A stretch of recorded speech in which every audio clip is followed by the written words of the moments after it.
Herb's got a dream that people are going to come back to typewriters. I think he thinks it's somewhat of a wave of the future.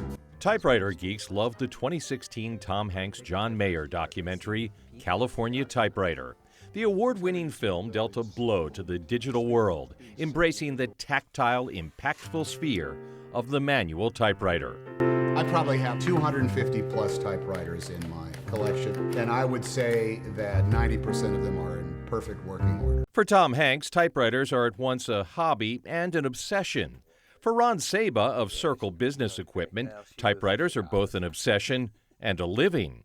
This former IBM tech wizard is now one of the few people who can fix your old typewriter when the ribbon fails to reverse or the rollers harden into unyielding cement blocks.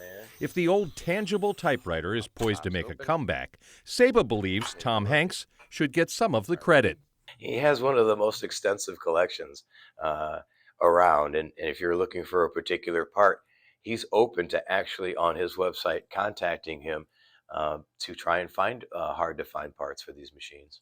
Full disclosure, this reporter is a manual typewriter user, and that's how I found Ron. He repaired my old Olympia and my old Underwood 5 that I bought when I was a freshman at the University of Delaware many years ago.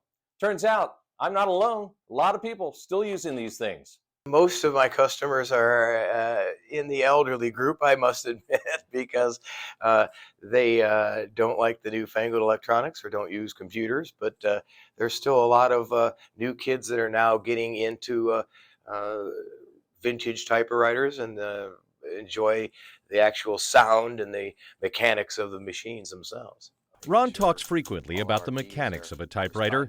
Press him, though, and he concedes he fell in love with electric typewriters when he was a student. I asked him if he continues to feel romantic about the rhythmic tap, tap, tap of banging keys. I absolutely do, yes. I started out working on the IBM Selectric series back when I was in school, and that's how I learned to type. And I've always enjoyed the action of some of those older typewriters.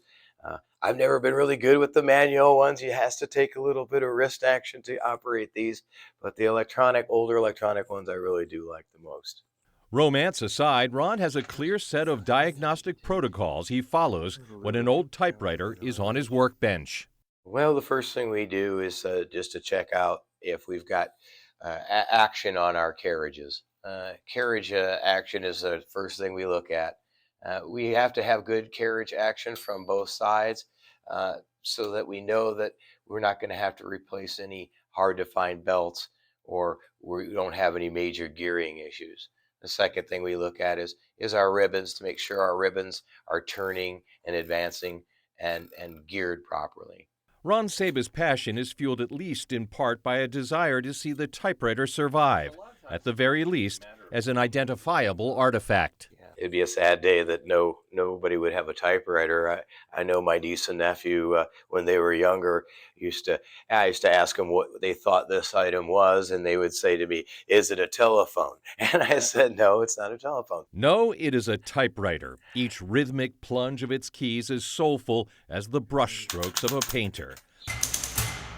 We assert our right to resist the paradigm, to rebel against the information regime, to escape the data stream.